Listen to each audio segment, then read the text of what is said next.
Man anfaqa dirhaman ditolibil ilmi, siapa yang menginfakkan 1 dirham untuk orang yang menuntut ilmu, yang belajar, maka sama dengan dia bersedekah 1 gunung Uhud terbuat dari emas merah, begitu ya.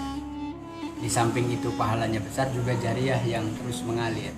Nah, malam ini saya nggak sampai di sini kalau nggak wasilah bapak saya. Nah, itu bapak saya di sini. Bapak saya yang paling banyak jariahnya buat saya. Mudah-mudahan pahala ini juga mengalir ke orang tua saya yang membiayai saya mondok sampai sekarang ya. Ila hadratin Nabi Muhammad sallallahu alaihi wasallam. Al-Fatihah. A'udzu billahi minasyaitonir rajim. Bismillahirrahmanirrahim. Faslun alladzi yusamma. Assalamualaikum warahmatullahi wabarakatuh. Ila hadratin Nabi Mustafa Rasulillah sallallahu alaihi wasallam wa khulafa'ir rasyidin sayyidina Abi Bakrin wa Umar wa Utsman wa Ali wa jami'at tabi'in wa tabi'it tabi'in wal awliyail muttaqin wa syuhada'i wa sholihin wa malaikatil muqarrabin.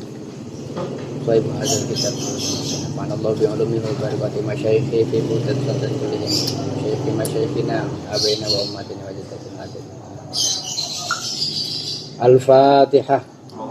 A'udzu billahi minasyaitonir rajim. Bismillahirrahmanirrahim. Alhamdulillahirabbil alamin arrahmanir rahim maliki yaumiddin. Iyyaka na'budu wa iyyaka nasta'in. Ihdinas siratal mustaqim. Shiratal ladzina an'amta 'alaihim ghairil maghdubi 'alaihim waladdallin. Man anfaqa dirhaman ditolibil ilmi, siapa yang menginfakkan 1 dirham untuk orang yang menuntut ilmu, yang belajar, maka sama dengan dia bersedekah 1 gunung Uhud terbuat dari emas merah, begitu ya. Di samping itu pahalanya besar, juga jariah yang terus mengalir. Nah, malam ini saya nggak sampai di sini kalau nggak wasilah bapak saya. Nah, itu ada bapak saya di sini. Jadi bapak saya yang paling banyak jariahnya buat saya. Mudah-mudahan pahala ini juga mengalir ke orang tua saya yang membiayai saya mondok sampai sekarang ya begini.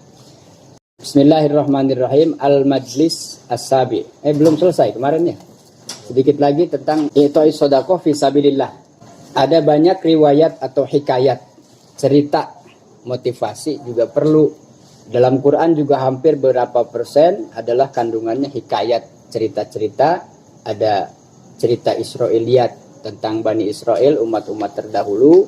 Ada juga para cerita-cerita para nabi-nabi terdahulu, umat-umat terdahulu. Tujuannya tiada lain untuk menjadikan pelajaran, iktibar buat kita semua. Dalam hikayat sedekah juga begitu, banyak terjadi hikmah dan kemuliaan yang Allah berikan cash sebelum nanti di akhirat. Di dunia sudah langsung dibalas. Di antara kisah yang saya baca malam ini adalah lanjutan dari bab sedekah yang kemarin. Bismillahirrahmanirrahim. Hukiya anna had'atan ja'at ila Sulaiman. Had'ah ini burung apa itu? Gagak atau burung elang. Had'atun itu burung elang. Nabi Sulaiman diberi kelebihan, mujizat, kelebihan dari Allah, yaitu mujizat bisa berkomunikasi dengan semua makhluk, baik yang hidup maupun yang mati. Tanah, bumi, pohon, semua Nabi Sulaiman bisa komunikasi, adalah mujizat dari Allah. Karena itu maka tidak aneh Nabi Sulaiman hidup bertetangga bersamaan dengan hewan-hewan, bahkan jin, bahkan setan. Komunikasi sebagaimana komunikasi kita dengan teman atau dengan sesama manusia. Hukiya anna had'atan, hukiya dan cerita akan anna had'atan satuhune. Sesungguhnya seekor burung elang ja'at teka apa had'ah ila Sulaiman bin Dawud alaihi salam. Nabi Sulaiman ini putranya Nabi Dawud alaihi salam. Satu hari di seekor burung elang datang ke Nabi Sulaiman. Ini induk burung elang, induknya. Faqalat inna rajulan lahu syajaratun wa ana afrahu ala tilka syajarah. Ngadu. Jadi makhluk-makhluk lain tuh ngadu ke Nabi Sulaiman. Salah satunya adalah burung elang. Ketika dia itu induk ini sedang mengeram di satu pohon milik orang. Maka datanglah ke Nabi Sulaiman, ya Rasulullah, wahai Nabi Sulaiman, sesungguhnya ada seorang laki-laki atau seseorang pemilik pohon. Di mana pohon itu saya mengeram di situ, bertelur di pohon itu. Nah, pasti ada yang punya nih pohonnya. seorang yang punya itu, wa huwa yarfa'u afrohi fada'a Sulaiman alaihi salam sahibasy syajarah famanahu minhu. Ngadu, ya Nabi Sulaiman, saya mengeram di situ bertelur, kemudian yang punya pohonnya manjat naik, dia ambil tuh telur-telur anak saya itu. Anaknya diambil tuh telur-telurnya, dibawa pulang. Anaknya diambil, dibawa pulang, dia bersedih, maka ngadu kepada Nabi Sulaiman, tolonglah saya ya Rasulullah. Nah, kemudian Nabi Sulaiman menghampiri seorang pemilik pohon itu, famana'ahu minhu, mencegah, Pak, jangan diambil tuh anak burung atau telur itu, kasihan, taruh lagi di sana di pohonnya, katanya begitu. Wa qala li syayatin. Nah, ini yang saya bilang tadi. Wa qala li syaitonin. Ini jamaknya ada syayatin, ada syaitonin. Ini beda lagi nanti.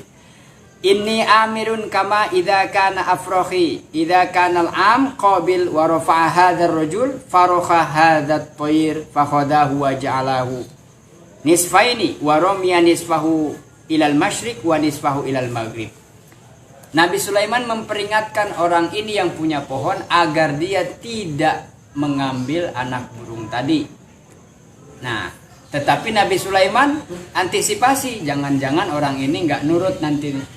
Maka di samping itu Nabi Sulaiman memerintahkan kepada bangsa setan, di antaranya dari jin tuh, dipanggillah dua setan, kemudian pesan, nih, wahai dua setan, kamu aku tugaskan, perhatikan pohon ini, ada yang punya. Ini orangnya rumahnya di sini. Kalau dia nanti ngambil telur lagi, ngambil anak burung lagi, kamu tangkap dia, kamu potong badannya jadi dua, udah dimutilasi, pindah, satu taruh di timur, satu taruh di barat. Sebagai hukuman. Ini kan syariatnya beda ya, jadi kita nggak bayangin kok hukumannya begitu gitu. Syariatnya beda dengan syariat Nabi Muhammad. Ketika mencuri kan nggak begitu. Ada nisab atau batasan di mana orang harus qat'ut yadain, dipotong tangannya dan kaki dan silang. Nah, pada waktu itu setan itu nurut. Tahun depan ketemu lagi.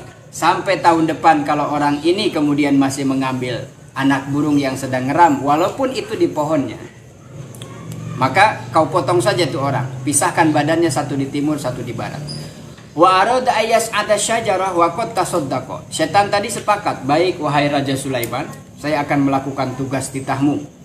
Sampailah ketemu pada suatu hari, orang yang punya pohon ini pernah didatangi peminta-minta atau seorang sa'il, pengemis, datang ke rumahnya, kemudian dia bersedekah biluk matin farofa'a farakhat tayr.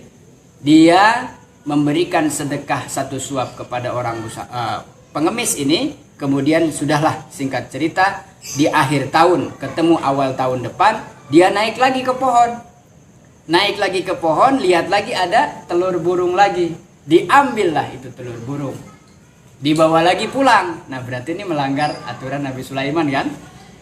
Tapi kok orang ini sehat-sehat aja, padahal Nabi Sulaiman sudah perintahkan dua setan untuk membunuhnya, untuk menghukumnya. Kalau dia kembali lagi mengambil itu, maka dihukum oleh Nabi Sulaiman, dipotong tubuhnya. Karena itu kemudian Nabi Sulaiman panggillah itu kedua setan. Fada'a Sulaiman alaihi salatu wassalam asyayatin fa'arada ayyu akibahuma. Kemudian Nabi Sulaiman hendak menghukum setan ini, karena dia nggak nurut, disuruh potong orang yang punya pohon kalau ngambil telur burung, tetapi tidak dilaksanakan. Maka dipanggil setan ini, kemudian hendak dihukum oleh Nabi Sulaiman. Wa qala lahuma wa syaka min sahibi syajarah wa qala lahuma lima la taf'alani ma amartukuma. Lima la taf'alani ma amartukuma. Setan, kenapa kamu enggak melaksanakan tugas dari saya? Kata Nabi Sulaiman. Faqala, setan itu menjawab, ya khalifatullah, wahai khalifatullah, ya Rasulullah, inna sahiba syajarati lamma arada ayyas'ada asyajarah. Cerita nih setan, bahwa orang yang punya pohon ini ketika dia mau menaiki pohon, memanjat pohon, dari rumah menuju ke kebunnya sampai ke pohonnya, di tengah perjalanan dia bertemu dengan seorang pengemis, lalu dia bersedekah satu suapan saja, satu kepel sedekah diberikan kepada seorang pengemis. Kemudian apa yang terjadi? Anna khudahu walakin tasaddaqa ala rajulin muslimin khubzin faba'asallahu ilaihi malakaini minas sama'i. Tiba-tiba pas saya mau nangkep dia, kata setan ini, datang dari atas, dari langit itu 2 malaikat, saya malah yang ditangkap oleh malaikat. Oh, jadi setan berantem sama malaikat. Ditangkaplah setan itu sama malaikat, kemudian saya malah dihukum oleh malaikat.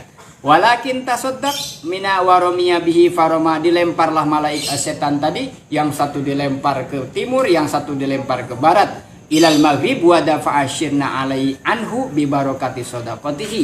Diceritakan dalam kisah ini bahwa selamatnya dia dari hukuman itu akibat wasilah daripada sedekah yang diberikannya walaupun satu suapan.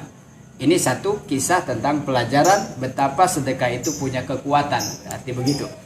Menyambung kepada cerita yang kedua. Wa hukiya annahu waqa'al qahtu fi bani Israila. Diceritakan terjadi paceklik lama, kemarau panjang sehingga terjadi wabah kelaparan. Fadakhala fakir ala babihina. Datanglah seorang pengemis ke pintu rumah seorang yang kaya. Faqala tasaddaqu biqit'atin khubzin. Biqit'ati khubzin. Ada seorang pengemis datang ke pintu rumah seorang kaya, diketuklah pintunya, dia meminta tasaddaqu biqit'in. Sedekahkanlah atau berikanlah kami sedekah dari apa yang kau miliki, liwajillahi. Pak, beri sedekahnya Pak, karena Allah Pak, gitulah bahasa kitanya. Fa akhrajat ilaihi ibnatu al-ghina khubzan haron fadafa'athu ilaihi. Kemudian ketika diketuk itu pintu rumah orang kaya itu, keluarlah seorang gadis cantik, putranya daripada orang yang kaya. Diberikanlah itu sedekah roti, ya, sedekahnya roti. Diberikan, diserahkan kepada pengemis ini. Wajah al-ghinaw syu'addar haulallahu ta'ala hala wa adhaba malahu waftaqarra wa mata fi halidillatih. Bapaknya tuh pas lihat dia memberikan sedekah, saking pelitnya kali itu, marah besar ke anaknya yang gadis itu. Saking marah besar, tersinggung gara-gara ngasih kepada pengemis mungkin tanpa izin gitu, menurut dia sayang dikasihin ke orang walaupun sedikit. Dihukum ini anak gadisnya. Hukumannya enggak tanggung-tanggung. Dipotong tangannya yang sebelah kanan. Sudahlah dipotong sebelah tangan kanan. Kemudian Allah menghendaki membalas perbuatan pelitnya ini dengan cara merubah kehidupannya yang kaya raya. Kemudian menjadi fakir. Waftaqarra wa mata fi halidillatih. Bahkan orang kaya ini mati dalam keadaan dia terhina. Fakir, miskin, tidak punya harta, dikucilkan, diasingkan dari lingkungannya. Dan anaknya tinggallah seorang diri, seorang gadis cantik dengan tangan buntung ini. Kemudian dia berkeliling karena tidak punya pekerjaan untuk makan. Dia jadi pengemis. Singkat cerita begitu. Wa bintahu taduru bainal abwa bisa ilatun wa kanat jamilatun. Suatu ketika dia sedang mengemis datang ke pintu-pintu rumah orang kaya. Fajaat yauman ila babi rajulin ghaniyin. Datanglah ke seorang pemuda. Pemuda nih, bujang, seorang bujang kaya. Datang ke situ, ngetuk-ngetuk pintu. Fa kharajat walidatahu fanadharat ilaiha wa ila jamaliha. Keluarlah seorang yang kaya ini, pemuda ini, sambil memperhatikan keadaan si gadis. Dilihat-lihat, diperhatikan atas bawah. Memang cantik, tapi kan tertutup dengan hijab. Tertutup, kelihatan wajahnya saja. Tertutup sampai nggak kelihatan kecuali wajahnya. Nah kemudian diperhatikan, dia tertarik dengan kecantikannya. Faqasat tazwijaha ila ibniha. Kemudian dia menikahi gadis ini, silahkan masuk. Kemudian diberikan sedekah, diajak bicara, ditawarin, diminta untuk menjadi istrinya. Maukah engkau menjadi istriku? Diceritakan tidak punya orang tua, sudah tidak ada rumah dan seterusnya. Maka ini cerita ini terjadi pada Bani Israel, juga syariatnya berbeda. Kan kalau kita berpikir nanti walinya siapa gitu ya. Soal keluarganya udah nggak ada, wali hakim udah ada KUA apa belum waktu itu kan nggak ada. Nah kemudian datanglah dinikahilah si perempuan ini. Wa qadamat ilaiha maidatun billaili. Setelah pernikahan dilangsungkan, kemudian hiduplah bersama di situ di malam pertama setelah pernikahannya. Fa akhrajat hadhil ibnah yadahal yusra. Karena tertutup terus kan, jadi pakai baju yang gamis itu, yang besar. Orang Arab yang biasa pakai pakaiannya itu kelihatan cuman wajah, jadi kalau apa-apa nggak lihat dalamnya. Tangan yang nggak lihat, kaki yang nggak kelihatan. Dihidangkanlah singkat cerita itu makanan bareng-bareng bersama suaminya. Ketika hendak makan, Kemudian si perempuan ini mengeluarkan tangan kirinya untuk mengambil makanan. Jadi tangan kanan kan udah buntung, nggak ada. Dari pertama kenal juga nggak kelihatan tangannya. Jadi ngambil pakai tangan kirinya. Litakula ma zauja faqala laqad samita bi annal fakir yakunu qalilul adab. Suaminya lihat ketika dia mengeluarkan tangan kiri, kamu nggak punya adab. Masa ngambilnya pakai tangan kiri, katanya. Kata suaminya, ukhruji yadakal yumna. Pakai tangan kanan, jangan pakai tangan kiri. Setelah itu dia nangis dalam hatinya kan. Sedih karena kalau tahu mungkin takut dicerai gitu kan. Saking takutnya dia diam dalam hatinya bersedih. Tiba-tiba, nah ini faidan. Tiba-tiba fahati pun min zawayatil bab, dari arah pintu terdengar suara lirih kepada si perempuan ini, kayak dengar suara panggilan gitu. Si perempuan ini diam, duduk, lungguh gitu. Suruh apa? Ukhruji yadakal yumna ya ummati laqad a'taital khubza li ajlina wala jaramanutika yadaka. Nah, kata si suara ini, wahai umatku atau wahai hambaku, keluarkanlah tangan kananmu. Sesungguhnya engkau pernah dengan tangan itu engkau memberikan sedekah kepada seorang pengemis, maka fa'akhrajat yadahal yumna tamatan biqudratillahi ta'ala. Tiba-tiba dia ragu, takut, khawatir, dikeluarkanlah tuh tangan kanan, ternyata utuh tangannya seperti semula. Dari suara tadi bilang bahwa engkau pernah sedekah dengan tangan kananmu itu, maka Allah dengan kuasanya mengembalikannya utuh seperti semula. Subhanallah. Wa akalat ma'azaujiha. Maka kemudian tidak lama setelah itu suaminya lihat, kemudian makan bersama suaminya bersama-sama. Fatabiru ya ulil absor, wahai orang-orang yang punya pikiran, punya akal yang sehat, punya hati nurani, jadikanlah ini sebagai itibar. Wa anfaqu, maka berinfaklah fi sabilillah, di jalan Allah, hatta tanalau, sehingga mendapatkan, memperoleh sa'adatan ad-daraini, dua kebahagiaan, yaitu di dunianya mendapatkan keberkahan rezekinya, di akhirat Allah sudah pasti jauhkan dari api neraka berkah sedekah. Kaza fi Zubdatil Wa'idin, ini terdapat cerita ini dalam kitab Zubdatul